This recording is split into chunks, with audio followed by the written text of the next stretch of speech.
m'appelle Akochaye Ukio. J'ai eu une vie de rappeur et d'entrepreneur culturel au Bénin avant. Donc mon surnom c'est Archange. Je faisais partie du groupe RDS. On avait également monté RDS Productions, dans le cadre duquel on a fait notamment le festival Hip Hop Campé, qui est aujourd'hui rentré dans les annales par rapport aux événements hip-hop en Afrique francophone.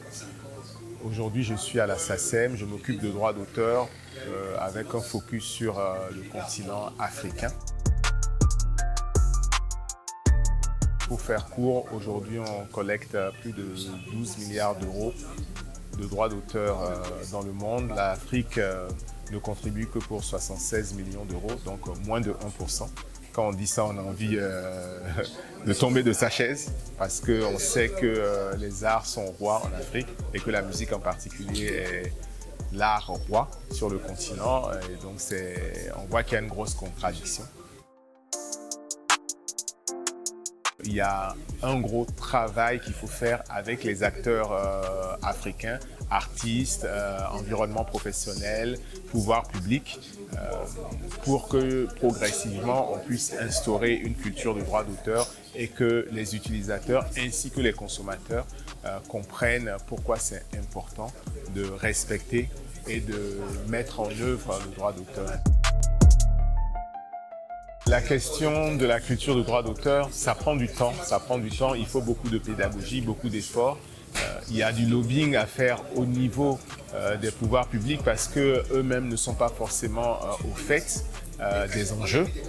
Il y a besoin donc d'un gros travail de plaidoyer. Il y a une temporalité qui est longue. Il ne faut pas qu'on se mente. La SACEM existe depuis 1851.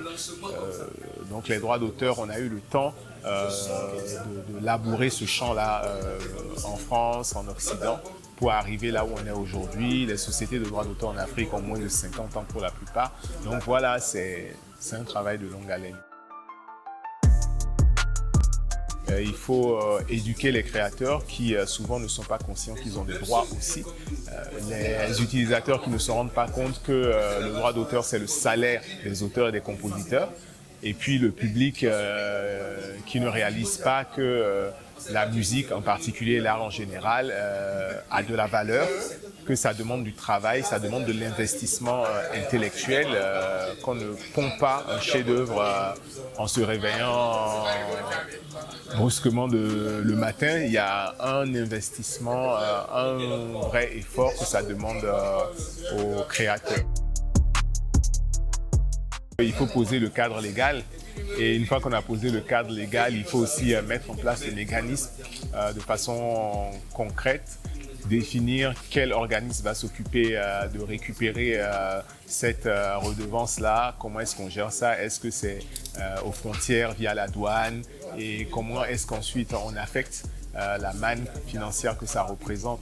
Donc il y a quand même un dispositif assez sophistiqué à mettre en place et aujourd'hui on va dire qu'on y est presque.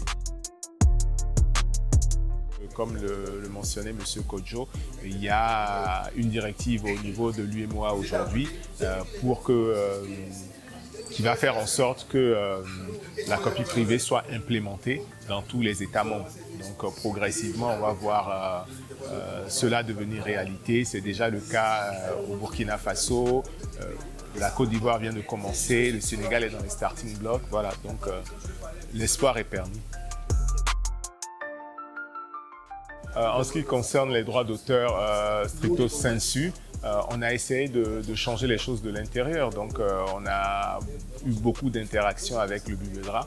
Au lieu de l'ignorer et de critiquer, on a dit ok, on va essayer de rentrer, de changer les choses. Donc on avait monté une association, les Forces Vives de la musique béninoise, qui regroupait tous les acteurs qui marchaient bien à l'époque. Donc il y avait nous, les H2O notamment, on collaborait avec Zenab, etc. Et donc on a essayé vraiment de faire bouger les lignes. Il y avait les Ugly Blacks, il y avait voilà, tout ce qui marchait bien dans les musiques urbaines, qui avait le vent en poupe déjà en ce moment-là.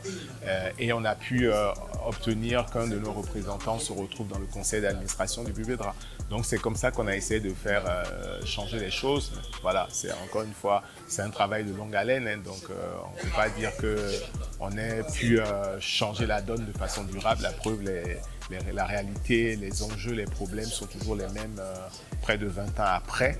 Mais en tout cas, il y a eu cet effort-là, ce combat, donc, et de la concertation, puisque on marchait tous à l'époque, donc on était rivaux, qu'on ne le veuille pas à la fin de la journée, mais on a quand même trouvé la capacité de comprendre qu'on avait des intérêts communs qui nécessitaient qu'on fédère nos énergies pour aller chercher la victoire. Et donc ça, c'est quelque chose que je peux suggérer à nos artistes actuellement.